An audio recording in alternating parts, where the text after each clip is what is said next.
الصلاۃ والسلام علیک یا رسول اللہ علی آلک و اصحابک یا حبیب اللہ، الصلاۃ والسلام علیک یا نبی اللہ وعلی آلک و اصحابک یا نور اللہ۔ درود پاک پڑھنے کے بے شمار فضائل و برکات ہیں۔ وہ کہتے ہیں یار کوئی مسئلہ ہی حل نہیں ہوتا، جس کام میں ہاتھ ڈالتا ہوں گڑبڑ ہو جاتی ہے، ایک مسئلے سے نکلتا ہوں دوسرے مسئلے میں پھنس جاتا ہوں، پرابلمز ہی پرابلمز ہیں۔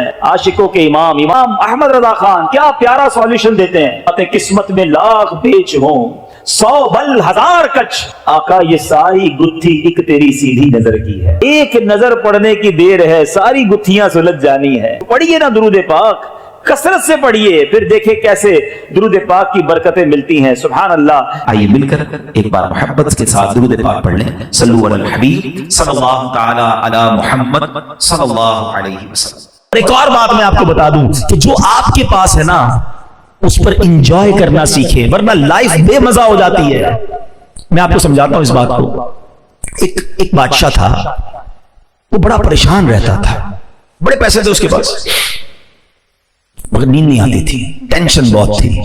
اپنے وزیر کو بلایا کہ یار بتاؤ تو صحیح کہ یہ اتنے پیسے، اتنا مال، اتنا سلطنت، نیند ہی نہیں آتی، عجیب سی کیفیت رہتی ہے، اور میں اپنے غلاموں کو دیکھتا ہوں یہ بڑے مزے میں مستی مذاق کر رہے ہوتے ہیں، رات کو سکون کی نیند سو جاتے ہیں، زمین پہ ہی سو جاتے ہیں، مجھے نرم بستر پر نیند نہیں آتی۔ میرے اور ان میں فرق کیا ہے؟ یہ اتنا انجوائے کیوں کر رہے ہیں لائف کو، میں پریشان کیوں؟ اس نے کہا بادشاہ سلامت، یہ بات آپ کو 99 نمبر کے فارمولے سے سمجھ آئے گی۔ یہ کون سا فارمولہ ہے؟ کبھی سمجھاتا ہوں۔ اس نے ایک غلام کو بلایا، ادھر آؤ بادشاہ سلامت، آپ اس کو 100 اشرفیاں تحفے میں دے دیں۔ بادشاہ تھا، اس کے لیے 100 اشرفیاں کیا چیز ہیں، 100 اشرفیوں کی تھیلی منگوائی، وزیر کے ہاتھ میں دی۔ اس وزیر نے کیا کیا، چپکے سے اس کے اندر سے ایک اشرفی نکال کے جیب میں رکھ لی، کہا جاؤ مبارک ہو۔ اس غلام کی تو لاٹری لگ گئی، زندگی میں ایک اشرفی نہیں دیکھی تھی، 100 اشرفیاں۔ او جناب، گھر گیا، خوشی خوشی سارے گھر والوں کو، بچوں کو جمع کیا، بیوی کو بلایا، مبارک ہو مبارک ہو۔ کیا ہوا؟ 100 اشرفیاں بادشاہ نے دی ہیں، اپنی تو زندگی بن گئی، سارے بچے خوش، وائف بھی خوش۔ بچے کہتے ہیں ابو اشرفیاں دکھائے تو سی، ہوتی کیسی، ہم نے دیکھی نہیں آج تک۔ تھیلی کھولی اور اشرفیاں اس نے نکال دی۔ کہا ابو ہم گن لیں؟ گنو۔ بچوں نے گننا شروع کی، کتنی نکلی؟ 99۔ ایک تو رکھ لی تھی نا اس نے۔ کہا ابو یہ تو 99 ہیں۔ کہا نہیں نہیں، بادشاہ نے دیے 100 ہوتی ہیں، پوری 100 ہوں گی، گنو تو میں گننا نہیں آتا۔ پھر گنی 99۔ بیوی نے کہا ہٹو میں گنتی ہوں، بچوں کو گننا نہیں آتا۔ بیوی نے گنی، نکلی 99۔ شوہر نے کہا تم سب ہٹو، تمہیں گنتی نہیں آتی، میں گنتا ہوں، نکلی 99۔ اب بیوی کہتی تم ہوئی ایسے، 100 دی ہوں گی تم نے، راستے میں گرا دی ہوگی۔ بچے کہتے ہیں وہ ایک اشرفی شارٹ کرایا، پتہ ہے ایک اشرفی کتنے کی ہوتی، اس سے تو کتنے کام بن جاتے۔ نہیں نہیں ادھر ہی ہوگی۔ بستر اٹھایا، ٹیبلیں اٹھائیں، پورا گھر اتھل پاتھل، ساری رات اسی میں گزر گئی کہ وہ ایک کدھر گئی۔ صبح آیا وہ غلام بادشاہ کے دربار میں، آنکھیں سوجی لال، جو روز سکون سے سوتا تھا۔ وزیر نے کہا کیا ہوا تمہیں؟ کہا بادشاہ سلامت بڑا مسئلہ ہو گیا۔ کیا ہوا؟ آپ نے تو 100 دی ہوں گی لیکن ہوا یہ گھر گیا تو 99 نکلی تھی۔ وزیر نے جیب سے ایک نکالی کہ یہ ایک لے جاؤ، وہ تو چلا گیا۔ اب وزیر نے جو بادشاہ سے بات کی نا، میں آپ سب کو سمجھانا چاہتا ہوں کہ بادشاہ سلامت آپ کا پرابلم بھی یہی ہے، آپ کے پاس جو ہے نا آپ اس پر خوش نہیں ہیں، جو نہیں ہے اسی کی فکر میں زندگی خراب کر بیٹھے ہیں۔ ہم سب کا یہی حال ہے، خدا کی قسم اتنا ہے ہمارے پاس کہ سارا زندگی سجدہ کرتے گزار دیں، اور ہم میں سے بہت سو کے پاس تو اتنا ہے ہمارے بچے بھی کھائیں تو ختم نہیں ہوگا، مگر ٹینشن یہ کہ وہ کیوں نہیں ہے، وہ کب ملے گا؟ وہ ایک اشرفی کی تلاش میں تم جو 99 ملی ہوئی ہیں اس کو نہ انجوائے کر رہے ہو، نہ شکر ادا کر رہے ہو، نہ مزے لے رہے ہو لائف کے۔ ارے جو ہے اس پہ خوش رہو۔ اللہ کے بندو جو رب نے دیا ہے اس پہ شکر ادا کر لو، انجوائے کرو اپنی لائف کو۔ ہاں چلے ایک اس بات کو ہی روکتے ہیں، یہ بات جب چلی ہے اور اس کیلیبر کے لوگ بیٹھے ہیں، لائف میں اگر سکون لانا چاہتے ہیں نا 2 باتیں یاد کر لیں کہ نعمتوں میں اپنے سے کمتر لوگوں کو دیکھیں، ٹھیک ہے، اور نیکیوں میں اپنے سے آگے لوگوں کو دیکھیں۔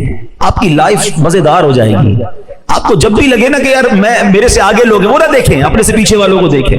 جھونپڑی میں لوگ رہ رہے ہیں، روڈوں پہ سو رہے ہیں، کھانے کو پیسے نہیں ہیں، گھر نہیں ہے، ہاسپٹل میں پڑے ہوئے ہیں، بڑی بڑی بیماریاں ہیں. ارے اللہ نے تو مجھے کروڑوں سے اچھا بنایا ہے، میں کیوں آگے والے کو دیکھ کر ٹینشن میں ہوں؟ پیچھے والوں کو دیکھو گے تو سجدے سے سر نہیں اٹھے گا. شکر کرتے کرتے زندگی گزر جائے گی اور انجوائے بھی کرو گے اپنی لائف کو. ہاں نیکیوں میں دیکھو، کمپٹیشن کرنا ہے، آئیے نا میں بتاتا ہوں. صحابہ کرتے تھے نا کمپٹیشن، بھول گئے آپ؟ حضرت عمر رضی اللہ عنہ آدھا مال لائے تھے، حضرت ابوبکر صدیق اپنے گھر کا سارا مال لے آئے. کیوں؟ کمپٹیشن تھا، نیکیوں میں آگے بڑھنا ہے. ہمیں اچھی گاڑی والے پراڈو والے کو دیکھ کر تو خیال آتا ہے کہ میری کرولا کیوں رہ گئی. تمہیں تہجد گزار کو دیکھ کر خیال کیوں نہیں آتا کہ میں تہجد کب پڑھوں؟ یہ تہجد بھی پڑھتا ہے، یہ روز قرآن پڑھتا ہے، مجھے قرآن پڑھنا ہی نہیں آتا. یہ بزنس بھی کرتا ہے، دین کا کام بھی کرتا ہے، میں کب کروں گا؟ یہ والی ریس میں آ جائے نا کہ یہ اللہ کے قریب پہنچ رہا ہے، جنت کے محل بنا رہا ہے، دنیا کا بنگلہ بنا رہا ہے، اس کی ٹینشن ہے. ارے ڈیفینس میں 2000 گز کا بنگلہ بنا لیا، میں پیچھے رہ گیا. یہ کیوں نہیں دیکھتے کہ جنت میں اس کے کتنے محل بن گئے، میں کنگال رہ گیا؟ دیکھو نا نیک لوگوں کو، آ جاؤ اس ریس کے اندر، یہ انشاءاللہ تمہیں آگے لے جائے گی. UK کا واقعہ، ایک بھائی ٹریول پر گیا، والد کی طبیعت خراب تھی تو واپس آیا، تو کچھ دنوں بعد واپس آیا تو بڑے بھائی، والد صاحب گھر میں نہیں تھے، چھوٹا بھائی تھا جو اپنی گیمز میں اور اپنے موبائل میں اور کمپیوٹر میں، جو آج کا ایک نوجوان کا اسٹائل ہے کہ لگا رہتا تھا. تو کہا والد صاحب کہاں ہیں؟ کہا والد صاحب کی تو ڈیتھ ہو گئی تھی. تو کہا مجھے انفارم کیوں نہیں کیا؟ کہا آپ بزنس ٹرپ پہ تھے. میں نے کہا کیا ضرورت ہے ڈسٹرب کرنے کی، فیونرل کرنا تھا، ان کا آخری رسومات ادا کرنی تھی، میں نے کر دی. تو کہا تم نے کیسے آخری رسومات ادا کی؟ جنازہ کدھر ہوا؟ کون سے قبرستان میں دفنایا؟ تو کہا جنازہ بھی کرنا ہوتا ہے. میں تو گوگل پہ گیا، سرچ کیا کہ فیونرل کیسے ہوتا ہے، کسی کا ڈیتھ ہو جائے تو what we have to do. تو گوگل نے مجھے 4-5 آپشن دیے، میں نے سب سے سستا والا جو آپشن تھا ان پر کال کیا، وہ آئے اور ابو کو لے گئے، بس فنش. تو اس نے کہا یہ تم نے کیا کیا؟ آپ کو پتہ کیا ہوا اس مسلمان والد کے ساتھ؟ جب سرچ کیا کہ کس فیونرل والے کو دیا ہے، تو جو سب سے سستا آپشن تھا کہ وہ میتوں کو آگ لگایا کرتے تھے. اس نے یہ نہیں، اس کو یہ پتا بھی نہیں تھا کہ جنازہ کچھ ہوتا ہے، اس کو یہ نہیں پتا تھا غسل میت ہوتا ہے، اس کو یہ نہیں پتا تھا کہ جناب قبرستان میں دفن کیا جاتا ہے. میں مسلمان گھرانے کی آپ کو واقعہ سنا رہا ہوں جو میں نے خود جا کر سنا ہے. اب مجھے بتاؤ، اس بچے کا قصور تو تھا مگر کیا والد کا قصور نہیں تھا؟ اس کا مطلب والد کسی جنازے میں بیٹے کو لے کر نہیں گیا ہوگا. اس والد نے موت اور قبرستان کے بارے میں، تدفین اور غسل کے بارے میں نہیں بتایا ہوگا. ہر چیز بچوں کو دلا دی مگر نہ سکھایا تو دین نہ سکھایا. میں اور آپ دنیا سے جانے والے ہیں، ہم سب نے مرنا ہے، اور اس والد کی قسمت کتنی پیاری ہوگی کہ اس کے مرنے کے بعد اس کی اولاد اس کے لیے دعائے مغفرت کرے، اس کے لیے ایصال ثواب کرے. مگر یہ سکھائیں گے تو کریں گے نا. ہمارے بچے تو زندگی میں ہمارے سامنے نماز نہیں پڑھ رہے، ہمیں ٹینشن نہیں ہے.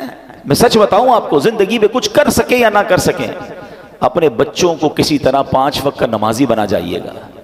پہلے تو خود بننا پڑے گا نا اس کے لیے. والد وہ بچہ دیکھتا ہے ابو رمضان میں نمازیں پڑھتے ہیں، اس کے بعد تو میرے والد بھی جمعے کی پڑھ لے تو بڑی بات ہے. تو بچے کو بھی آپ ایکچولی ہم اپنے بچوں کو پریکٹیکلی پریکٹس کرا رہے ہیں کہ بیٹا نماز تو جمعے